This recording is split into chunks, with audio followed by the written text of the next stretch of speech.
He bet 1 million that no one could tame his bull, until a boy in a wheelchair left it trembling.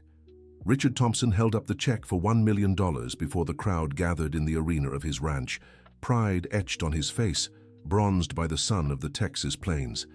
His voice rang out confidently as he proclaimed that no one there could tame Thunder, the black bull that had become the living legend of the region.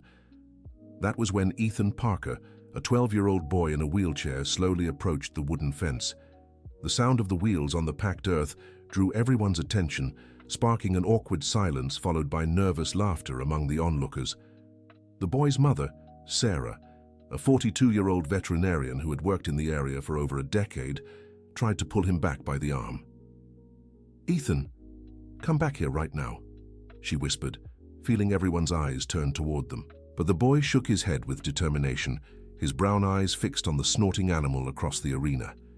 His brown hair swayed in the hot afternoon wind, and there was something in his expression that made Sarah hesitate. She knew that look. It was the same one he had when he understood something the adults couldn't see. "Mom, I can do it," Ethan said with a certainty that contrasted with his still, childlike voice. "I know what's wrong with him. Richard," a 55-year-old man whose fortune and arrogance had been inherited from his father, strode down from the makeshift bleachers. His white shirt was partially unbuttoned, revealing gold chains that glinted in the sun. His blue eyes, once kind in his youth, now carried the hardness of someone who had learned to see the world as a place where only the strong survive. "What's this kid doing here?" he asked disdainfully, looking first at Ethan, then at Sarah. "Dr. Sarah, you should keep your son away from here. This isn't a game." The tension in the air was palpable. The roughly 50 guests, neighboring ranchers, cowhands, and curious onlookers from nearby Amarillo, watched the scene with growing interest. Some whispered among themselves, others shook their heads in disapproval. An older woman, Martha, who had known Sarah since she arrived in the area, stepped forward. "Richard, let the boy try," she said, with the authority of her 70 years. "What harm could it do?" "What harm?" Richard laughed loudly, a humorless sound. "That bull has injured 16 experienced cowhands in the last 2 years, men who've worked with cattle since they were kids, and you want me to let a disabled child near him?" The word disabled cut through the air like a blade. Sarah felt the familiar ache in her chest, the one that always came when someone reduced her son to his wheelchair. Ethan, however, didn't seem fazed. Instead, he lifted his head and looked straight at Richard. "Mr. Thompson, I've been watching Thunder for 3 months, the boy said, his voice growing stronger. "Every time my mom comes here to care for the other animals, I watch him, and I saw something no one else noticed." The rancher raised an eyebrow, intrigued despite himself. There was something in the boy's seriousness that gave him pause. In the background, Thunder let out a deep bellow that made some of the onlookers instinctively step back. "And what do you think you saw, boy?" Ethan took a deep breath, his small hands gripping the wheels of his chair tightly. He knew this was the moment to prove, not just to Richard, but to everyone there, that being different didn't mean being less capable. "He's in pain," he said simply. "A lot of pain. That's why he's angry at everyone. It's not meanness, it's desperation." A murmur rippled through the crowd. Richard felt a twinge of something he'd rather not name. There was authority in that child's voice, a certainty that unsettled him because it rang true. "Pain?" he repeated, forcing a cynical smile. "Dr. Michael examined that bull just last week. It's in perfect health." Sarah, who had remained silent until then, felt something ignite inside her. She had known Dr. Michael for years and was well aware of his competence, but she also knew her son had a special gift with animals.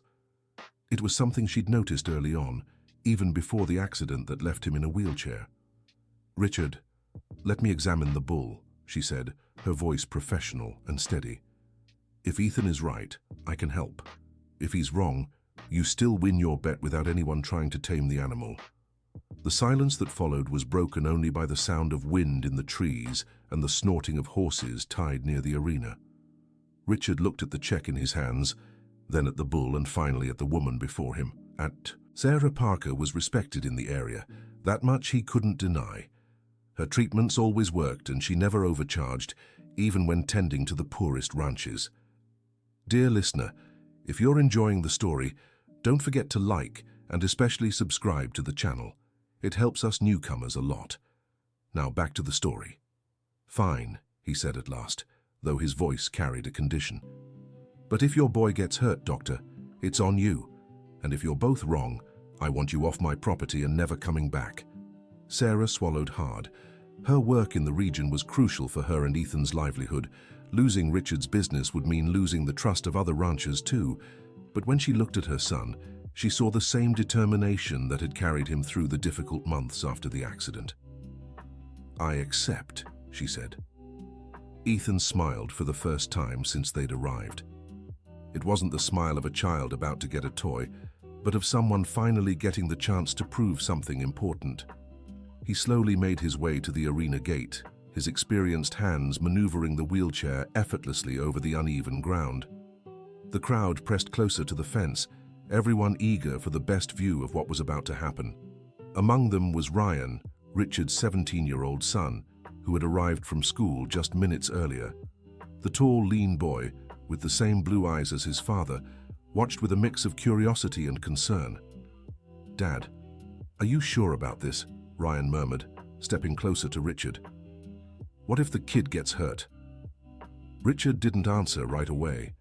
Truth be told, he was starting to question his decision too, but his wounded pride and the need to maintain his tough guy image kept him from backing down. He had staked his reputation on that bull and couldn't show weakness now. On the other side of the arena, Thunder swung his massive head from side to side, his flared nostrils catching the scent of the humans. The animal was truly impressive, nearly 1,500 pounds of muscle and brute strength, with horns that gleamed like polished ivory under the afternoon sun. His dark eyes seemed filled with ancient rage, but Ethan saw something more there. He saw fear, confusion, and above all, pain. "Mom," Ethan said softly, reaching out for her to come closer. "Remember when Rusty got aggressive because of his toothache?" Sarah remembered. Rusty was a horse from a neighboring ranch who had started biting and kicking for no apparent reason. Everyone thought the animal had gone mad until she discovered a severe abscess in one of his molars. After treatment, Rusty returned to his usual gentle self. "I remember," she said, understanding where her son was going. "It's the same thing," Ethan continued. "Only with Thunder, the pain is in his ear. Look how he shakes his head, and when the wind hits him, he gets even more agitated." Sarah observed the bull with professional attention. As a veterinarian, she had seen many cases of bovine ear infections, but usually the symptoms were more obvious.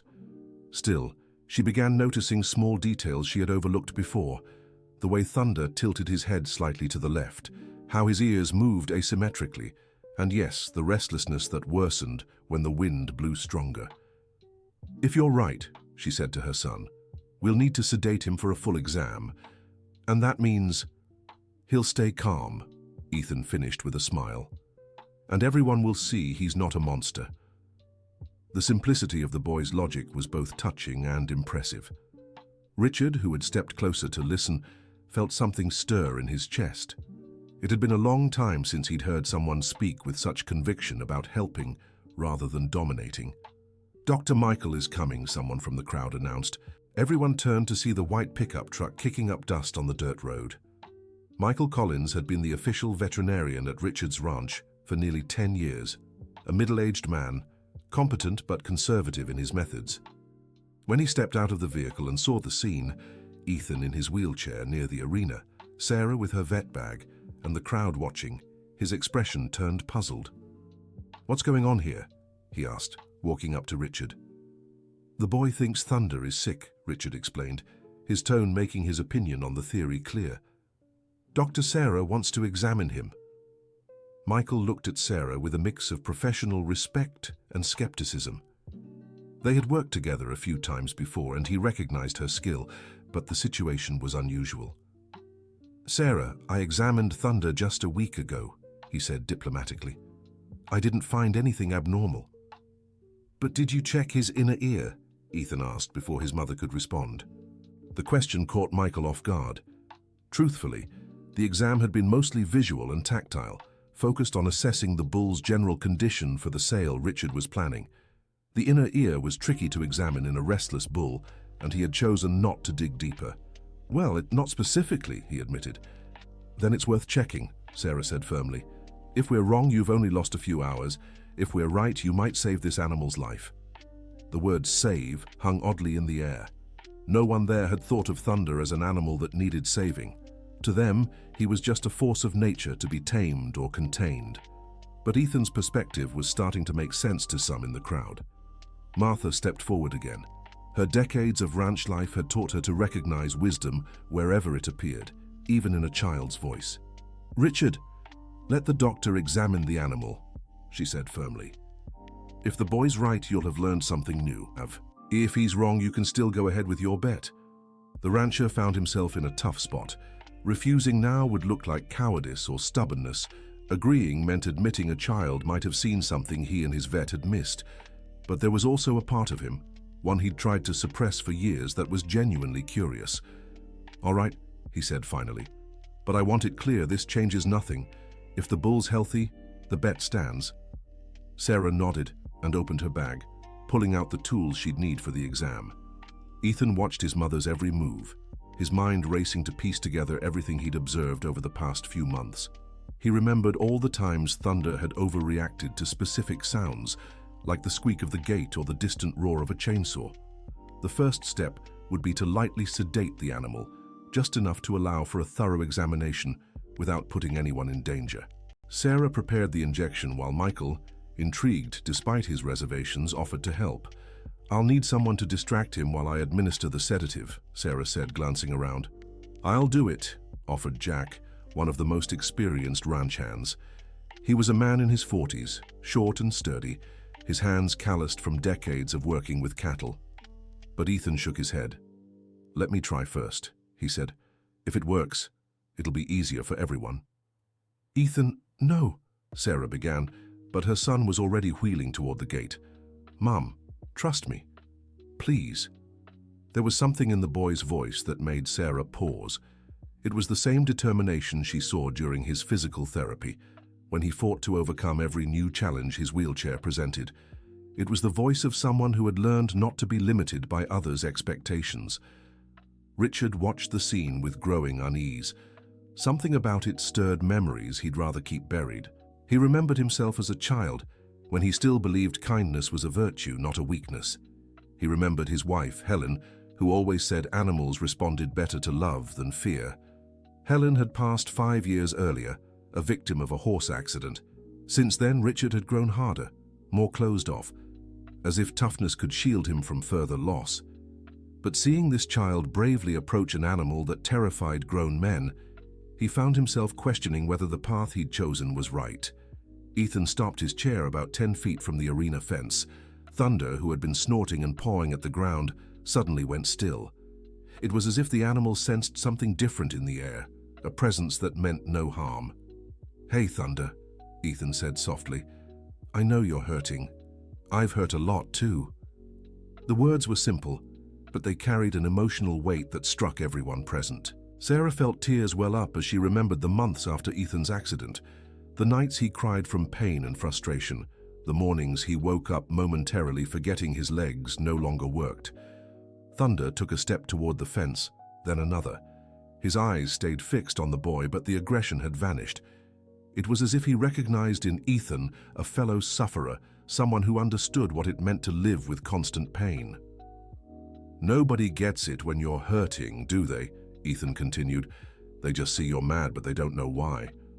The bull moved closer still until only the fence separated them. Ethan slowly reached his hand through the wooden slats, his small fingers trembling slightly, not from fear but from the emotion of being so close to proving his intuition right. Thunder sniffed the boy's hand, his wet muzzle brushing those delicate fingers. Then, to everyone's astonishment, he lowered his massive head until it was level with Ethan's, letting the boy touch his forehead. A reverent silence fell over the arena. Even the most skeptical among them couldn't deny they were witnessing something extraordinary. Richard felt his breath quicken, a mix of awe and something like envy coursing through him. When was the last time he'd touched a living creature with such tenderness? Dear listener, if you're enjoying the story, please take a moment to like and especially subscribe to the channel. It helps us a lot as we're just starting out. Now, continuing. Now, Mom, whispered Ethan, without taking his eyes off the bull. Sarah moved with surgical precision, stepping closer to the side of the arena where she could administer the injection. Thunder remained calm, as if understanding these people were there to help, not hurt him.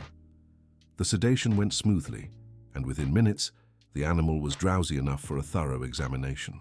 What Sarah found confirmed all of Ethan's suspicions. There was a severe infection in the bull's left inner ear, likely caused by contaminated water that had entered during one of last winter's heavy rains. The infection had developed slowly, causing constant pain that worsened with sudden movements or loud noises. "My God," murmured Michael, peering over Sarah's shoulder. "How did I miss this?" "Because you were looking for obvious problems," Sarah replied without judgment. "This infection is deep, hard to detect without specific investigation. And with the animal agitated, it's even trickier." Richard approached slowly, his expression a mix of disbelief and something he couldn't quite name. The boy had been right. A 12-year-old had diagnosed a problem 2 experienced veterinarians had overlooked. "Can it be treated?" he asked, his voice quieter than usual. "Yes," Sarah answered. "It'll take a few weeks of antibiotics and regular cleanings, but he can make a full recovery. After that, he'll likely go back to being a normal bull without all this aggression." The revelation hit the crowd like a bombshell. For 2 years, everyone had believed Thunder was naturally violent, a dangerous animal to be feared and avoided. Learning he'd simply been in pain completely changed the story. Ryan, Richard's son, was the first to voice what many were thinking. "Dad, does this mean he's been hurting all this time, and we got mad at him for suffering?" The question hit Richard like a punch to the gut. Yes, that was exactly what had happened. Worse, he'd profited from the animal's pain, using its aggression for entertainment and to show off his power. He began, but the words wouldn't come.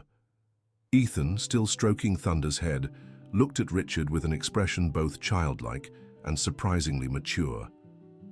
"Mr. Richard, you didn't know," the boy said. "No one did.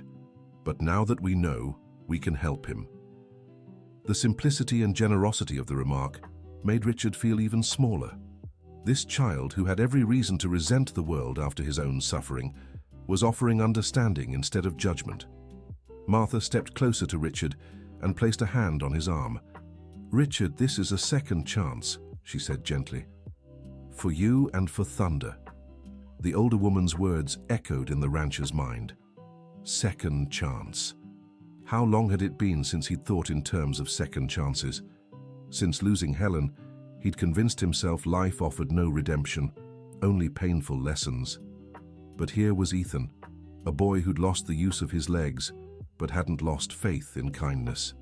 Here was Sarah, a woman raising her son alone, yet still dedicating her life to caring for others' animals. And here was Thunder, an animal judged and condemned for pain no one had bothered to investigate. "Dr. Sarah," Richard finally said, his voice thick with emotion. "How much will the treatment cost?" Sarah hesitated. She knew Richard had plenty of money, but she also knew that charging too much might make it seem like she was taking advantage of the situation. On the other hand, she needed the money to support Ethan and keep her clinic running. "I'll only charge for the cost of the medicine and the visits," she said. "Let's say $300 for the full treatment." Richard shook his head. "No," he said, pulling a check for $1 million from his pocket. "This money was for whoever could tame Thunder, and it was your son who did it." He handed the check to Ethan, who stared at the paper without fully understanding what it meant. "Mr. Richard, I didn't tame him," the boy said honestly. "I just showed him he needed help." "And that's far more valuable than taming," Richard replied, pressing the check into the boy's small hands. Sarah was stunned. $1 million would completely change her and Ethan's lives. They could pay for better treatments, special equipment, and adapted home. But there was something about Richard's sudden generosity that made her wary. "Richard, this is a lot of money," she said cautiously. "Are you sure?" Absolutely, he answered, and for the first time in years there was genuine happiness in his voice. But there's one condition. Sarah's stomach tightened. There was always a condition. What is it? She asked. I want you both to stay here during Thunder's treatment, Richard said. Ethan understands that animal in a way none of us do. I want to learn from him. The offer was unexpected. Sarah looked at Ethan, who nodded eagerly. For the boy, the chance to follow Thunder's recovery was worth more than any amount of money. And after the treatment? Sarah asked. Richard glanced around the arena, at the crowd still watching in silence, at his son Ryan looking at him with admiration he hadn't seen in years, and finally at Ethan, who continued stroking Thunder with infinite patience. After the treatment, he said slowly, the words forming as he spoke, I want to turn this ranch into a place where kids like Ethan can come to connect with animals, a place where both animals and children can heal together. The idea left his mouth before he even realized he'd been thinking it, but as soon as the words were spoken, he knew it was exactly what he wanted to do. It was as if Helen were whispering in his ear, reminding him of the man he used to be before grief hardened him. Ryan looked at his father with genuine surprise. Dad, are you serious?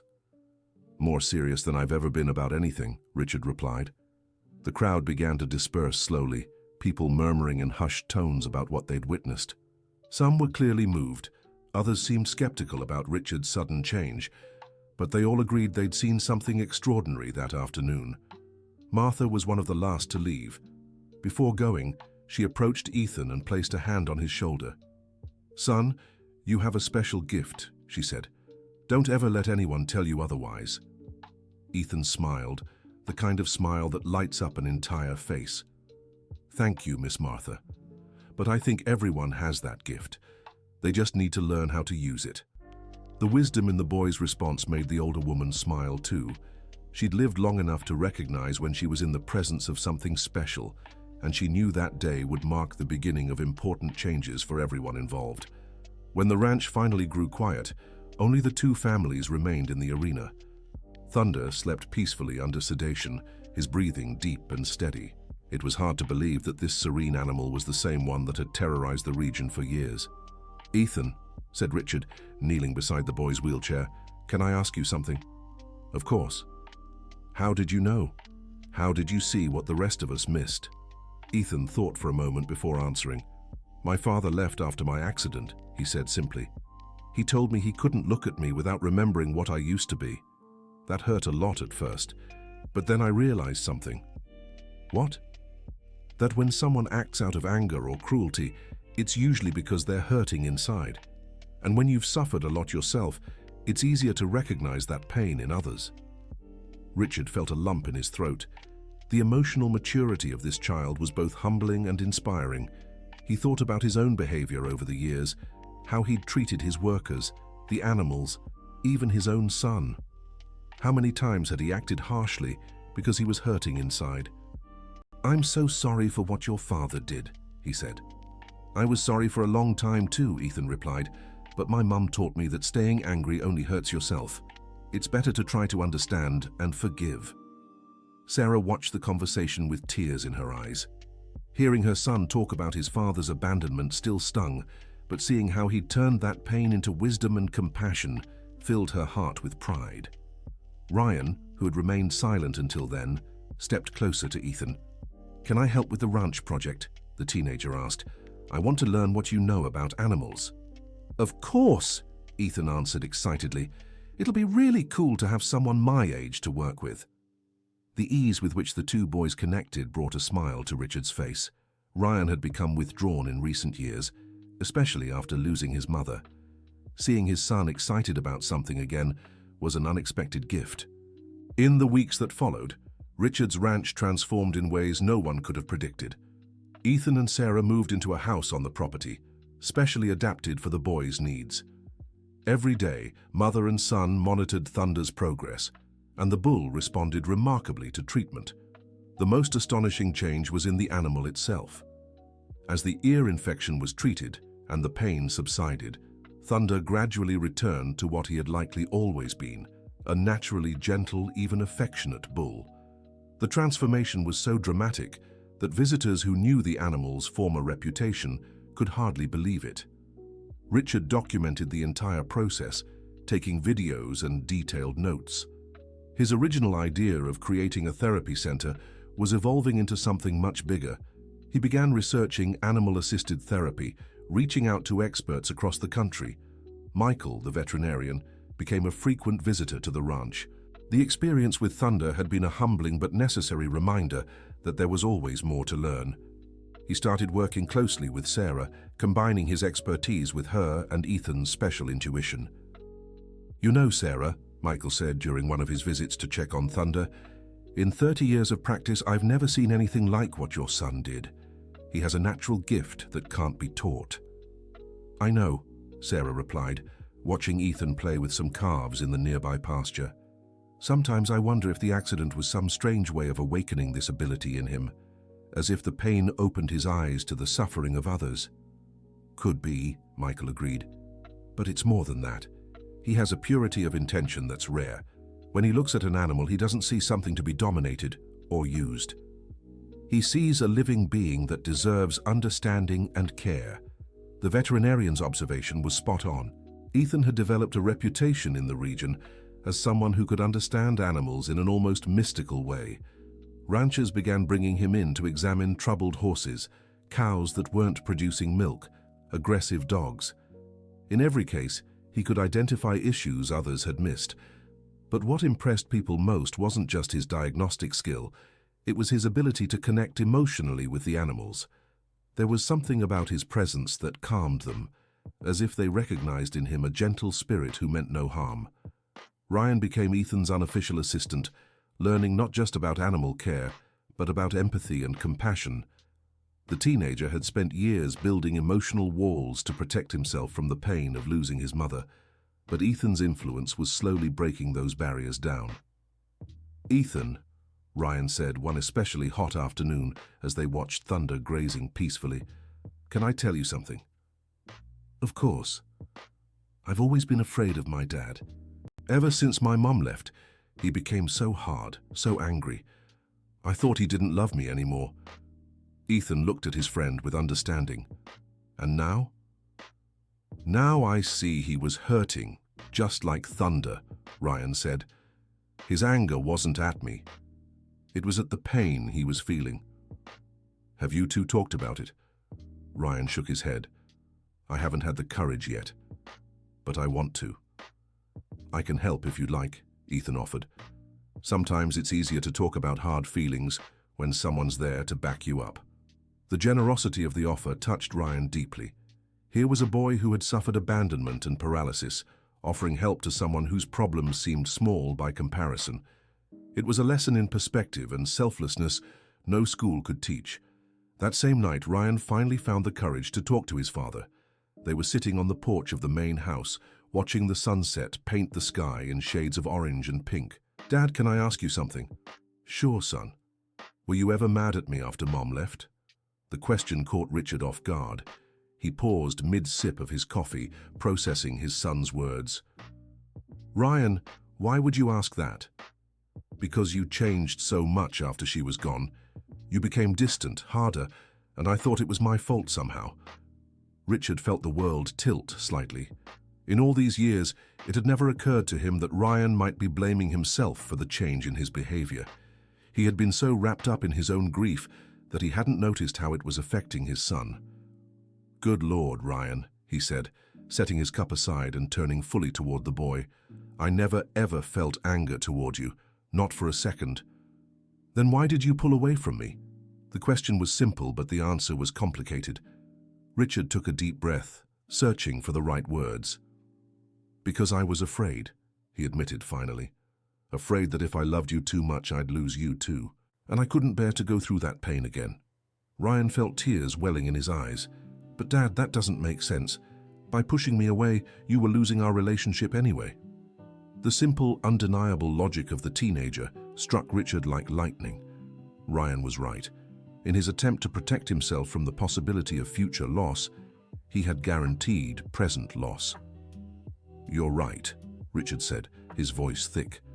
"I was a fool and a coward.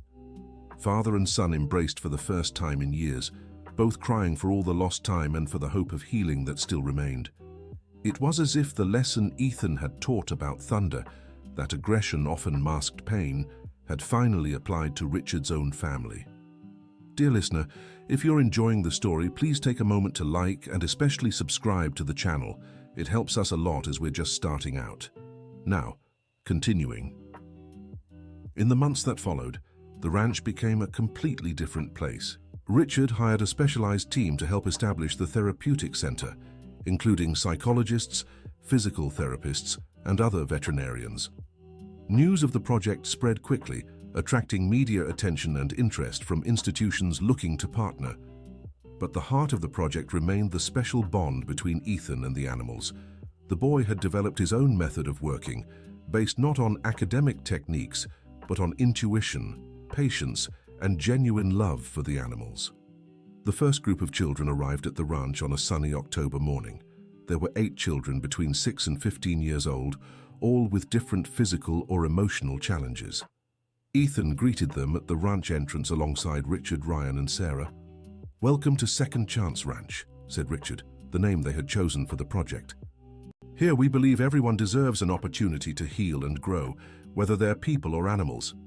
The children seemed nervous at first, especially when they spotted Thunder grazing nearby. Even knowing the bull was now gentle, his previous reputation still haunted the area. But Ethan approached the group with his warm smile. "Who wants to meet my best friend?" he asked. An 8-year-old girl named Sophie, who had lost her hearing in an accident, timidly raised her hand. Ethan walked over to her and began using the sign language he had learned just to communicate with her. "His name is Thunder," Ethan signed, "and he understands a lot about overcoming struggles just like us." Sophie smiled, and together they walked toward where Thunder stood. The bull, as if sensing the presence of these special children, approached the fence with his usual gentleness. When Sophie touched his muzzle, her eyes filled with tears of joy. Over the following days, each child found their own special connection with different animals on the ranch. A boy with cerebral palsy bonded with an old horse named Old Tame, who had been rescued from abuse. A teenage girl with severe depression found comfort caring for a group of orphaned goats. But it was the story of Peter, a 10-year-old boy who had lost both legs in a car accident, that touched everyone at the ranch the most. Peter arrived withdrawn and angry, refusing to participate in activities or even speak to others. Ethan recognized the signs immediately. It was exactly how he had felt in the first months after his own accident. Instead of pushing Peter, he simply began quietly including him in his daily tasks, always present but never intrusive. It was during Peter's 3rd week at the ranch that the barrier finally broke. Ethan was in the stable, tending to a mare who had given birth days earlier, when Peter wheeled up in his chair. "Why aren't you angry?" Peter asked abruptly.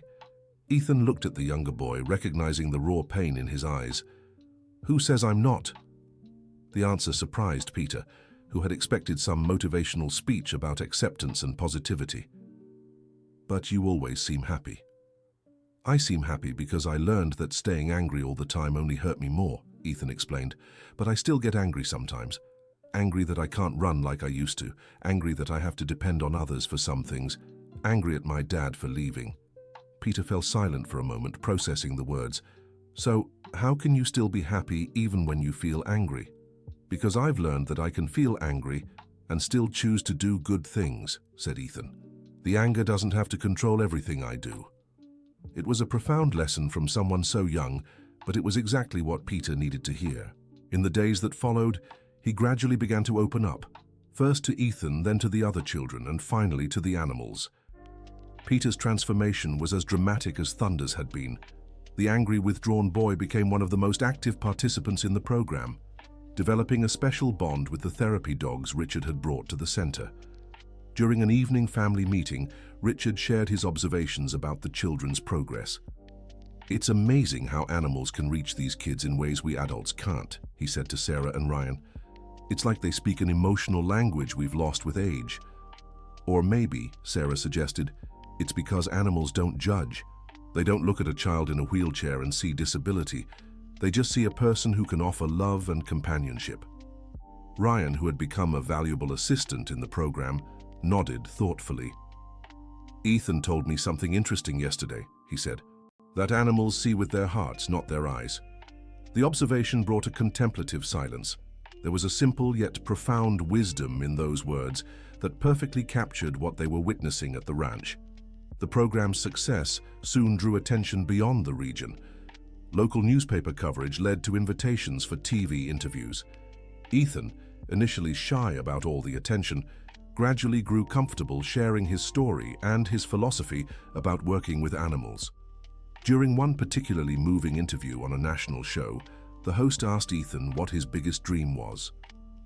"My biggest dream," the boy answered without hesitation, "is that one day everyone learns to see the world the way animals do, without judgment, without prejudice, just with love." The response went viral on social media, spreading the story of Second Chance Ranch far beyond what any advertising campaign could have achieved. Requests for visits began pouring in from across the country, forcing Richard to expand the facilities faster than he'd planned. But with success came unexpected challenges. The ranch's growing popularity attracted not only those genuinely interested in the therapeutic work, but also opportunists looking for easy profit and media attention. Richard found himself making tough decisions about which partnerships to accept and which to refuse. His priority was always to protect the integrity of the project and the children involved, but external pressure was sometimes intense. It was during one of these crises that Ethan's wisdom again proved invaluable. A major corporation had offered significant sponsorship in exchange for image and marketing rights, but the conditions included changes to the program that would compromise its therapeutic essence. "Mr. Richard," Ethan said during a meeting about the proposal, "remember when Thunder was suffering but all anyone saw was his anger?" "I do. Sometimes people look at our work here and only see a chance to make money or get famous. They don't see that what really matters is helping the kids and the animals." The simple yet perfect analogy helped Richard clarify his own feelings about the offer. He turned down the sponsorship and implemented stricter guidelines for future partnerships, always prioritizing the therapeutic mission over financial gain. The decision had unexpectedly positive consequences. Organizations truly aligned with the ranch's values began reaching out, offering support without compromising conditions. A federal university proposed a research partnership to study the methods developed by Ethan with potential for replication in other centers. Dr. Jennifer Williams, a psychologist specializing in animal-assisted therapy, came from the university to conduct the study. She spent several weeks at the ranch, observing and documenting the interactions between the children and the animals. "Ethan," she said, after a particularly intense session with Peter and the therapy dogs, "do you realize you've intuitively developed techniques that took decades to formalize academically?"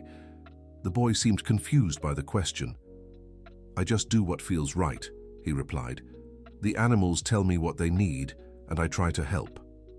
"But how do they tell you?" Dr. Jennifer pressed.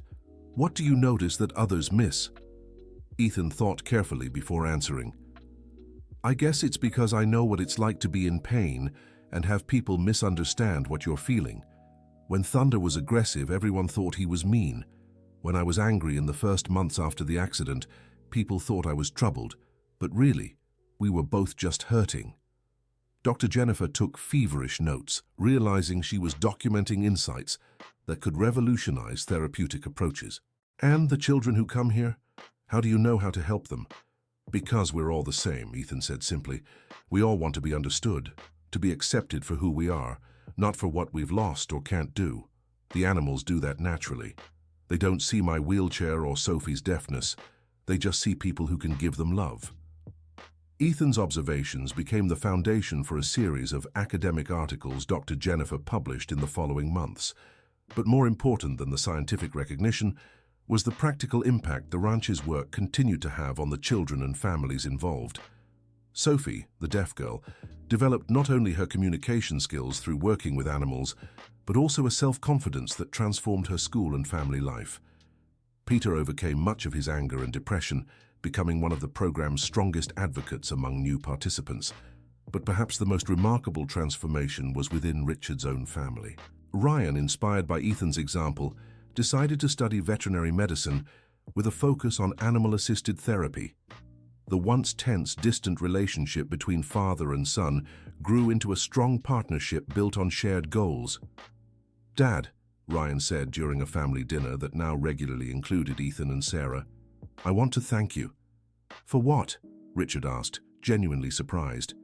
"For having the courage to change, for seeing there was a better way to live and choosing to follow it, even when it must have been hard." Emotion rose in Richard's throat. His son's acknowledgement meant more to him than all the media coverage and awards the ranch had received.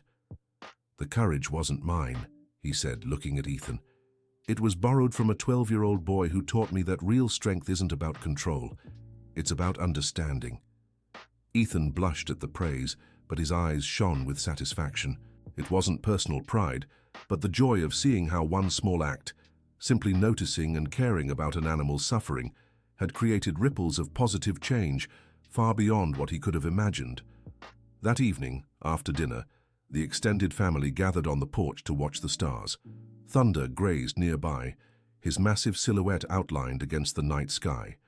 It was hard to believe that this serene animal had once been a source of terror in the area.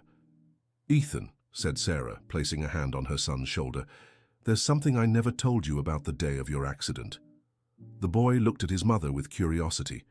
They had talked a lot about that difficult day, but always in the context of overcoming and healing. "What is it, Mom?" "When I was at the hospital waiting for news about whether you'd walk again, a nurse told me something I've never forgotten. She said sometimes the worst things that happen to us are actually preparation for the best things we'll do." Sarah paused, looking around at the ranch, the stables where rescued animals slept, the house where other special children found hope. "At the time, I thought she was being cruel, trying to find a silver lining in something terrible. But now I understand what she meant." Ethan nodded thoughtfully. "If I hadn't had the accident, maybe I'd never have learned to understand other people's pain," he said. "And if I didn't understand pain, I wouldn't be able to help Thunder or the other kids."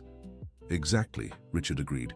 "And if Thunder hadn't been sick, I'd never have learned about second chances. Every hardship was preparation for something better." Ryan looked at the adults around him, people who had turned their pain into purpose, their losses into gains for others. "So in a strange way, all the bad things that happened were necessary to get us here." "Not necessary," Ethan corrected, with the wisdom that still surprised everyone. "But useful. We can choose to make our hardships useful, even when we can't avoid them." The conversation continued late into the night, but it wasn't heavy or melancholy. There was an almost celebratory quality to the discussion, as if they were acknowledging and honoring the difficult path that had led them to this moment of peace and purpose. In the weeks that followed, life at the ranch continued to evolve. New animals arrived regularly, many rescued from neglect or abuse. Each brought their own story of suffering, but also their potential for healing and connection. Ethan developed a method for evaluating new animals, combining behavioral observation with emotional intuition. He could quickly determine which animals were ready for therapeutic work and which needed more time and care to recover from their own traumas. One particularly moving case was Moon, a mare who arrived at the ranch in terrible condition after years of neglect. The animal was so traumatized, she refused to let any human near her, reacting with panic to any attempt at contact. Veterinarians suggested Moon might never recover enough to be useful in the therapy program, but Ethan saw something different in the mare's eyes. Not just fear, but an intelligence waiting for the chance to trust again. "She just needs time," he told Richard during a discussion about Moon's future, "and she needs to see that not all humans are like the ones who hurt her."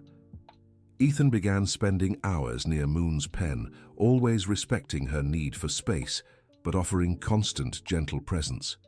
He brought books and did his homework there, speaking softly to the mare about his day, his hopes, his own memories of fear and recovery. Progress was almost imperceptible at first. For weeks, Moon stayed in the farthest corner of the pen, watching Ethan with suspicion, but gradually, her curiosity began to outweigh her fear. The turning point came on a rainy afternoon. Ethan was in his usual spot, reading a book about horses he had borrowed from the local library, when he noticed that Moon had quietly approached. Without making any sudden movements, he kept reading but began to read aloud. "Horses are mirrors of our hearts," he read. "They reflect our fears, but also our capacity to love." Moon took another step toward him, then another.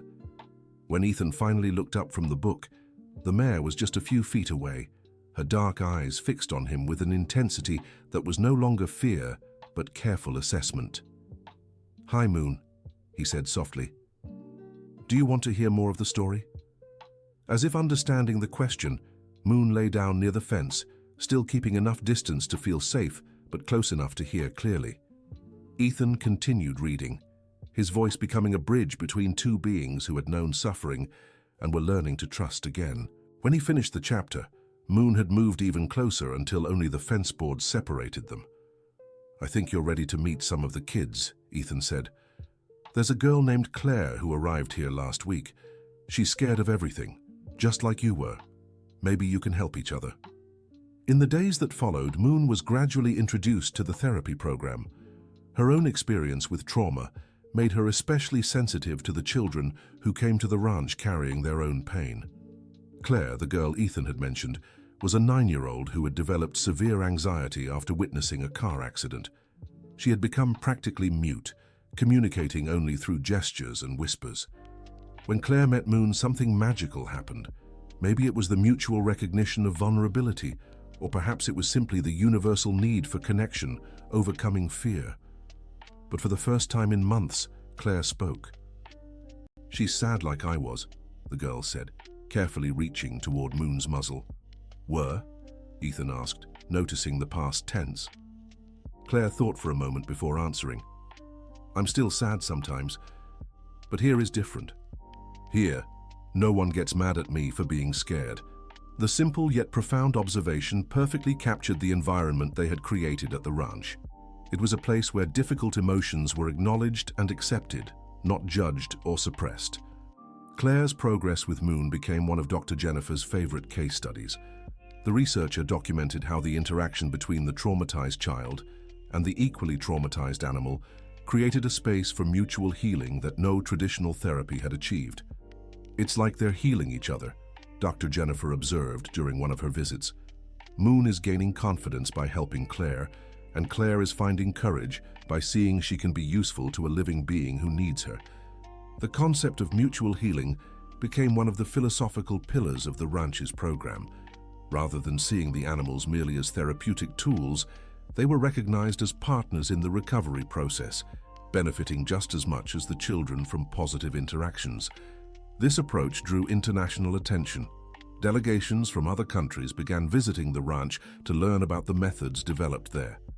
Ethan, now 13, became an unofficial ambassador for the program, sharing his insights with professionals far older and more experienced. During an international conference on animal-assisted therapy held in New York City, Ethan was invited to give a keynote speech. The idea of a child addressing hundreds of adult experts was unusual, but his reputation had grown to the point where the invitation was inevitable. "So when I was younger," began Ethan, his clear voice echoing through the silent auditorium, "I thought the worst thing that could happen to me had already happened.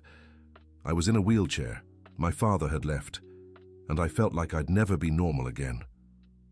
He paused, looking at the audience, which included researchers, therapists, and doctors from dozens of countries. "But I learned that normal is just a word we use for things we're used to seeing, and that some of the best things in life come from situations that aren't normal at all." The audience was completely captivated. There was something in the simplicity and sincerity of his words that cut through all the academic complexity that usually dominated these conferences. "The animals taught me that it doesn't matter how you look on the outside or what struggles you have. What matters is whether you're willing to connect with other living beings in a genuine and caring way." Ethan then told the story of Thunder, of Moon, and of all the children who had found healing through their connection with animals. But the most powerful part of his presentation wasn't the techniques or methods. It was the underlying philosophy that true healing comes from acceptance, understanding, and unconditional love. When he finished speaking, The auditorium remained silent for several seconds before erupting into applause. Many in the audience had tears in their eyes, moved not just by the wisdom in Ethan's words, but by the remarkable journey that had brought him to that stage. After the conference, Dr. Eleanor Wilson, a Spanish researcher specializing in childhood trauma, approached Ethan. "Young man, in 30 years of my career, I've never heard anyone explain the principles of healing so clearly and movingly," she said. "You have a special gift for seeing what truly matters." Ethan smiled, still a little shy from all the attention.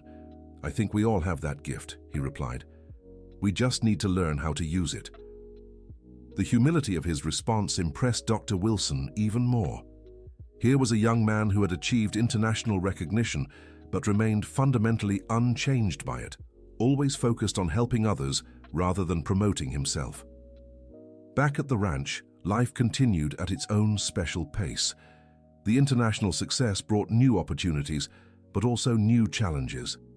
Richard found himself constantly balancing the program's growth with maintaining its intimate, personal essence.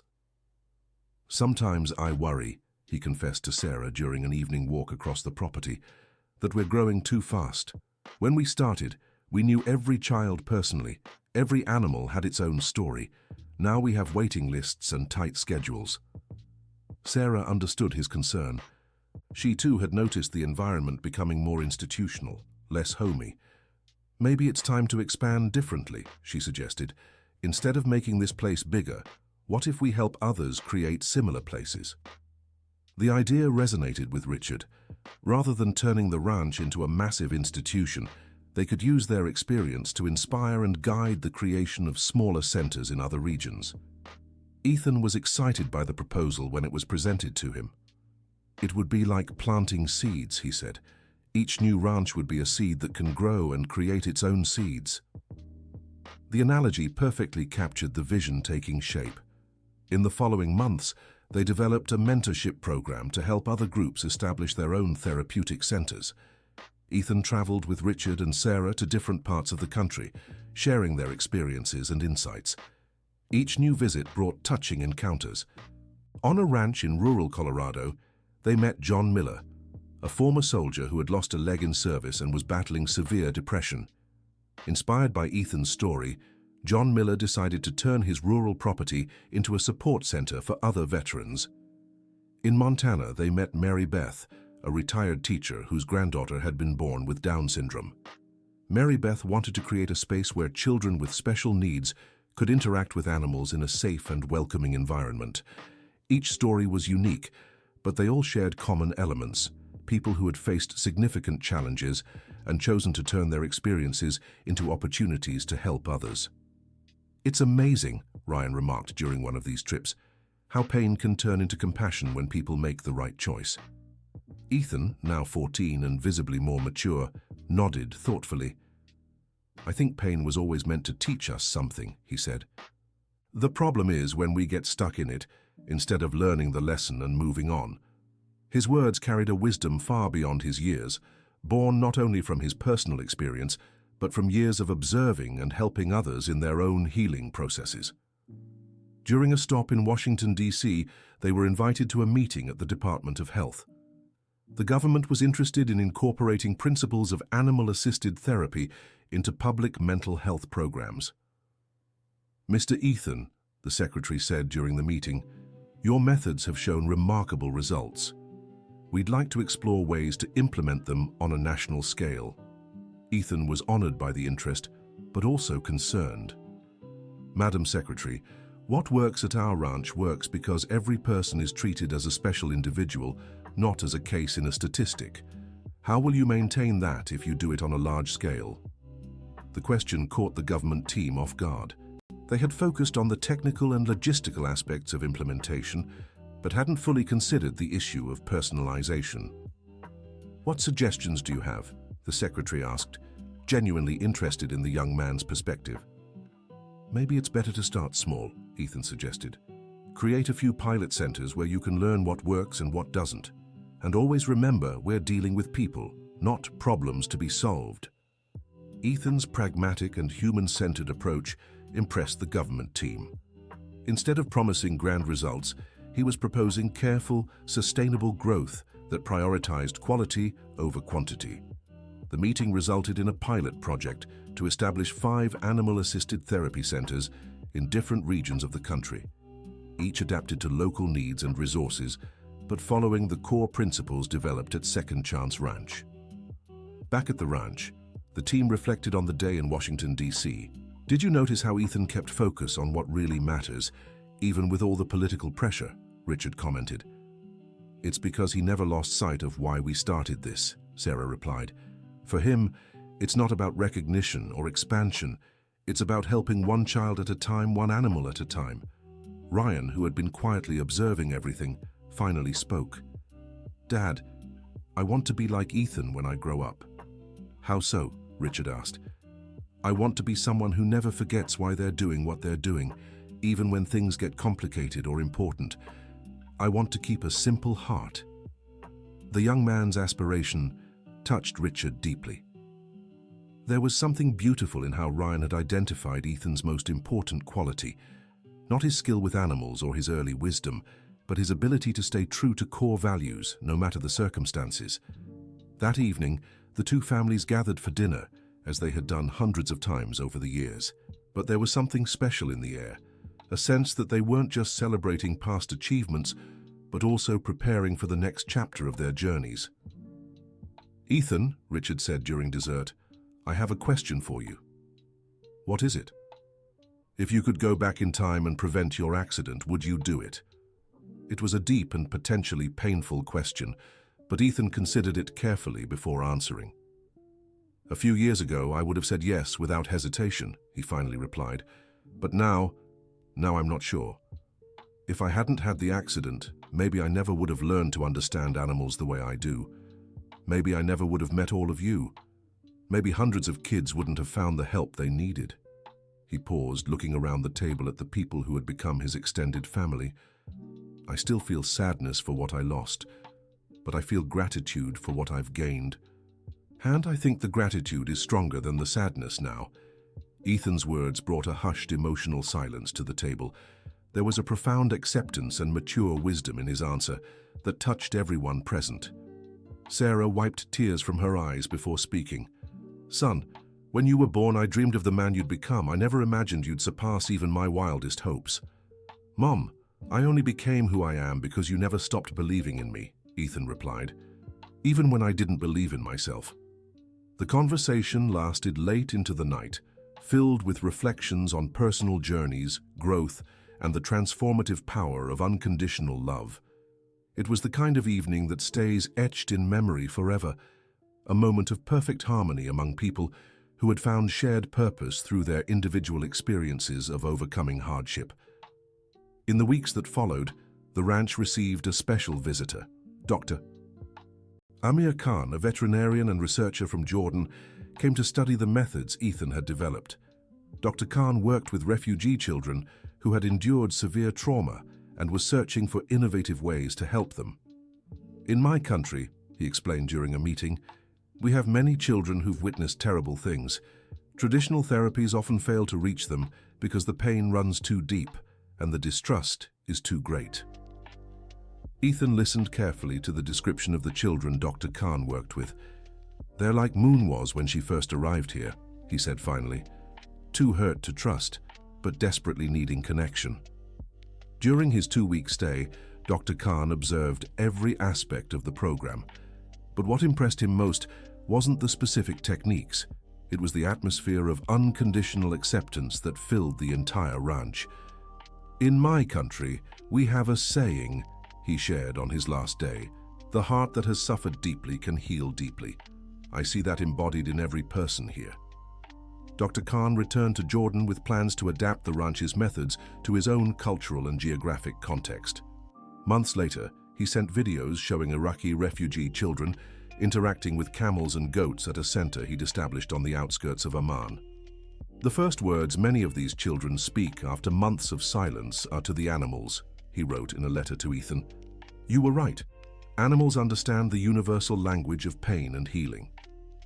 The correspondence with Dr. Hassan became a regular, creating an informal network for sharing experiences that soon expanded to include other professionals around the world. Ethan found himself at the center of a global community of people dedicated to using the human-animal connection as a tool for healing. On his 15th birthday, Ethan received a special surprise. Hundreds of letters arrived from children around the world who had been helped by programs inspired by the Second Chance Ranch. Each letter told a small story of overcoming hardship and gratitude. One particularly touching letter came from Emily, a 10-year-old girl from Canada who had lost her family in an accident and was being raised by her grandparents. Dear Ethan, when I first arrived at the therapy center here, I hadn't spoken to anyone in 6 months. But when I met Molly, a dog who had also lost her family, we understood each other right away. Now I talk again, and I even smile sometimes. Thank you for showing me I'm not alone. Ethan read each letter carefully, often with tears in his eyes. Seeing how his experience had multiplied to benefit so many other children was both humbling and deeply rewarding. How do you feel knowing your story has inspired so many others? Ryan asked during an evening walk around the ranch. It's strange, Ethan admitted. Sometimes it feels like someone else started all this, but it's also amazing to know that something good can spread like this. Do you think your life would have been better if it had been normal? Ethan chuckled softly. You want the truth? I don't even know what normal means anymore. My life is my life. It has hard parts and wonderful parts, just like anyone's.